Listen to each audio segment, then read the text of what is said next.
semacam bukan sebenarnya nggak tweet war lah ini ya. Ini kan masih kelanjutan soal Ade Armando yang kemarin banyak sekali dipersoalkan oleh berbagai kalangan yang dia meminta agar umat Kristiani diwanti-wanti untuk tidak pecah dan harus memilih Ganjar semua, kalau tidak ini akan Anies Baswedan yang akan terpilih. Nah, saya membaca ini kemudian ada semacam nasihat yang cukup bagus dari Nadir Syah Hussein ini, seorang ini tokoh NU tapi dia ngajarnya di mana dia, di Monash University seingat saya di Australia, yang dia minta sebenarnya agar para capres-capres itu berhentilah, nggak usah menggunakan buzzer. Saya membayangkan menarik ya kalau hidup apa Indonesia ini hidup tanpa buzzer gitu. Hidup tanpa bahasa artinya hidup tanpa amplop kan. Ya, Karena ya. bahasa itu kan identik dengan amplop, kan otaknya kan tergantung apa yang dipesankan oleh pemberi amplop, lalu mulai meraba-raba arah masa itu kemana tuh. Jadi perbasaran ini itu Rizal Ramli betul sekali itu, basar ini artinya rupiah, nggak ada istilah lain tuh. Lain basar yang ada di dalam politik Amerika, politik Eropa, politik Australia, itu basar yang betul-betul otentik untuk menopang seseorang itu dengan basis ide itu namanya basar, kumpulin suara. Ini basar nunggu supply data oleh apa namanya, lembaga-lembaga survei yang memang digaji sama dengan basar. Jadi oligarki ini kan menggaji dua aktivitas yang seolah-olah opini publik itu diolah oleh surveyor, ya ini perusahaan-perusahaan survei ini dibayar oleh oligarki. Basar juga dibayar oligarki untuk menyebarluaskan hasil survei yang dibayar dengan uang yang sama tuh. Jadi sebetulnya yang mesti dihentikan, basar harus berhenti, juga lembaga survei harus berhenti membohongi publik. Itu artinya dua-duanya akan mati menggelepak, akan nggak ada uang beredar di situ kan. Itu di ujung kita mesti minta oligarki hentikan membiayai basar dan hentikan membiayai lembaga survei. Biarkan lembaga survei cari uang sendiri, basar juga datang berubah jadi relawan. Itu yang kita dorong. Jadi beda antara basar dan relawan. Basar itu nunggu amplop, relawan justru kasih amplop, kan itu intinya tuh. Karena itu yang bagus. Jadi kalau Pak dosen NU itu, Pak Nadir mengusulkan itu pasti menguntungkan demokrasi kan.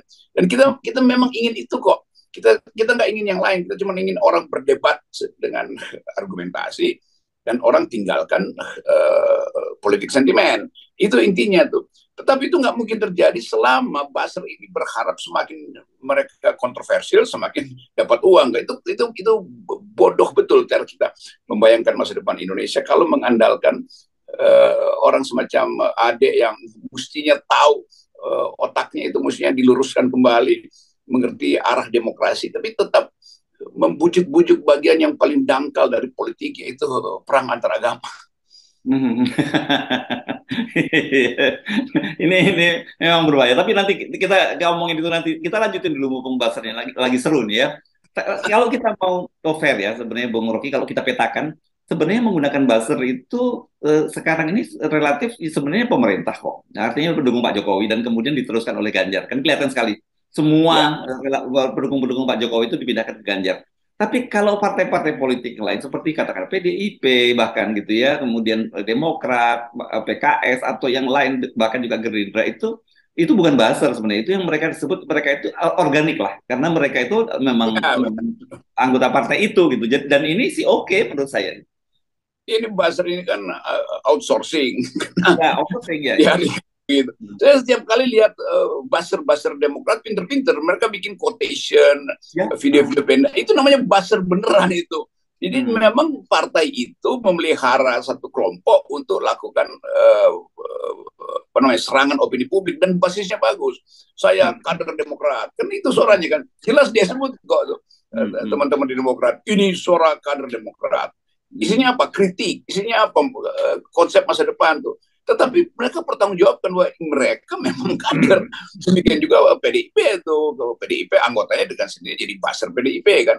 Tetapi ini yang free rider ini kan itu kan dibayar tuh. Kan nggak mungkin Partai Demokrat membayar kadernya sendiri untuk jadi buzzer, kan itu nggak bisa. Demikian juga PDIP. Gerindra nggak pelihara buzzer tuh. Jadi memang buzzer ini dipelihara oleh relawan Jokowi dan relawannya Ganjar itu. Lain kalau Ganjar itu pemimpin partai, maka orang akan datang sebagai buzzer yang resmi untuk Ganjar. Tapi ini buzzer-buzzer kayak corok-corok ini kan dibayar oleh Ganjar-Ganjar ini kan. Ada buzzer yang juga bagus, namanya si Noel Ebenezer. Dia memang buzzer, tetapi dia nggak dibayar. Dia cuma ingin supaya Ganjar itu masuk dalam putaran dan bertanding fair. Tapi sekaligus Noel mengatakan, saya juga mendukung Anies untuk bersaing. Jadi dia bukan buzzer, dia memang die hard pada Ganjar, tapi bukan nunggu amplop dari Ganjar. Beda dong sama coro-coro ini, itu nunggu amplop aja kerjanya. Iya. Jadi sebenarnya sederhana sekali ya, ketika orang kemudian ada yang mengechat saya. Sebenarnya gampang Mas kalau mau buzzer ini hilang ya, apa ganti rezim penguasa gitu. Itu kan bukan ganti presiden ya. Beda kata dia. Ini teman yang seorang aktivis mengingatkan kepada saya. Beda masih antara ganti presiden dengan ganti rezim, karena presiden bisa berganti tapi rezimnya masih bisa sama gitu. Ya, rezim kita juga masih carry over dari yang lama tuh, mental jual beli suara itu. Zaman Orde Baru juga begitu, tapi justru Pak Harto udah nggak ada, tapi buzzer zaman itu kok ambil inspirasi dari bagian yang buruk itu kan. Kan kita ingin lihat ada pertanggungjawaban, politik harus diajukan. Kalau Pak Harto masih hadir hari ini juga, pasti Pak Harto akan bilang, oke, saya mau memilih dengan ide itu, bukan dengan uang segala macam tuh. Karena pengalaman beliau dengan reformasi, kita bayangkan misalnya imajinasi kita dengan Presiden Soeharto tuh. Tetapi di kita nanti orang bilang Anies juga PR buzzer. Oh enggak, dia relawan, itu beda relawan dengan buzzer. Tapi kita juga punya relawan. Iya, relawan Anda itu relawan yang dibayar, beda. Jadi kita mau bersihkan kultur politik kita dengan mengupayakan agar supaya kepercayaan itu langsung datang dari orang pemilih pada pemilihnya. Itu nggak usah melalui perantaraan rejim tadi itu, rejim buzzer. Jadi kira-kira itu. Jadi rejim kita memang satu sistem yang dimungkinkan karena Presiden Jokowi juga nggak tegas kan. Kalau ada oposisi nggak mungkin ada buzzer, karena buzzer itu hidup karena nggak ada oposisi itu. Jadi Pak Jokowi punya salah desain demokrasi yang dia maksudkan itu justru menghasilkan perbaseran dan perpecahan politik identitas. Itu bahayanya.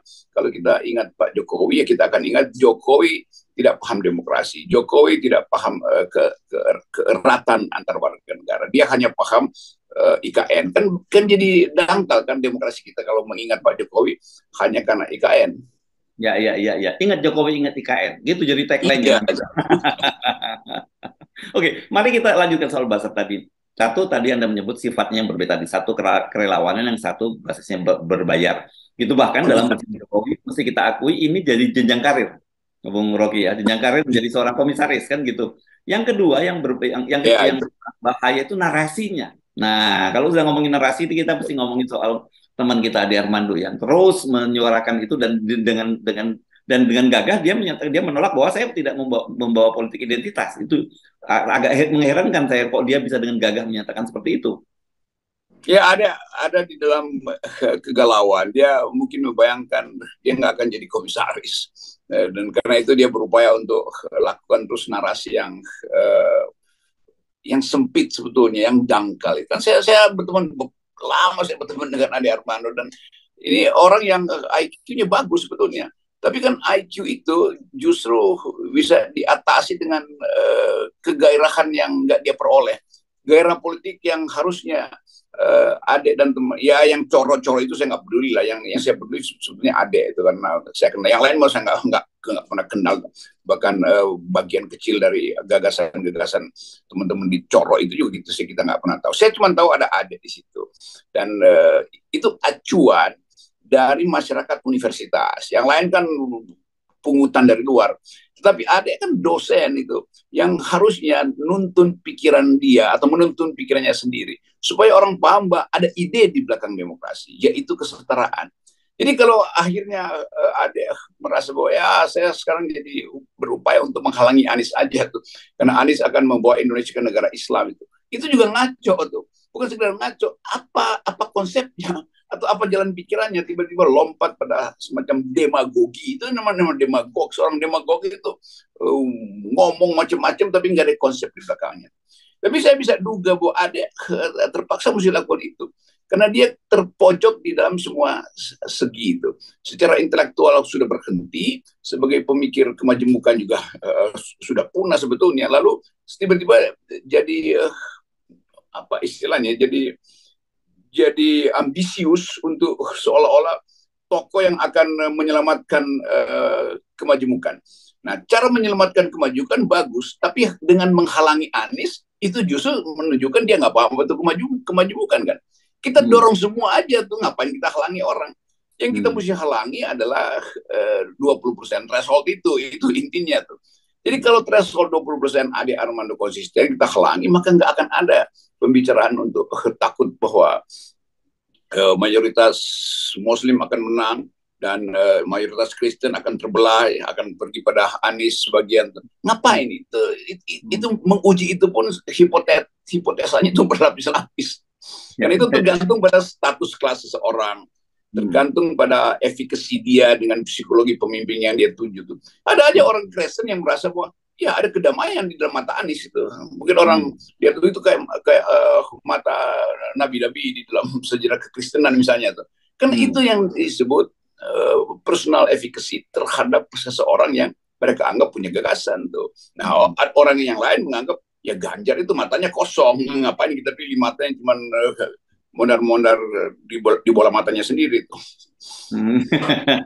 Ya, kenapa kita mesti menyoroti soal ini? Karena menurut saya narasi yang dibangun oleh Ade Martono ini sangat berbahaya. Itu yang makanya kita tidak bisa dianggap. Kan kita sebenarnya jarang sekali mau masuk ke wilayah ini. Tapi ketika kemudian masuk wilayah agama, menurut saya ini big tabu gitu yang harus kita juga harus mau nggak mau harus kita halangi cara berpikir semacam ini.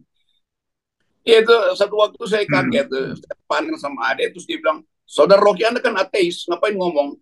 Jadi bayangin cara menghentikan pembicaraan itu dengan bikin label itu.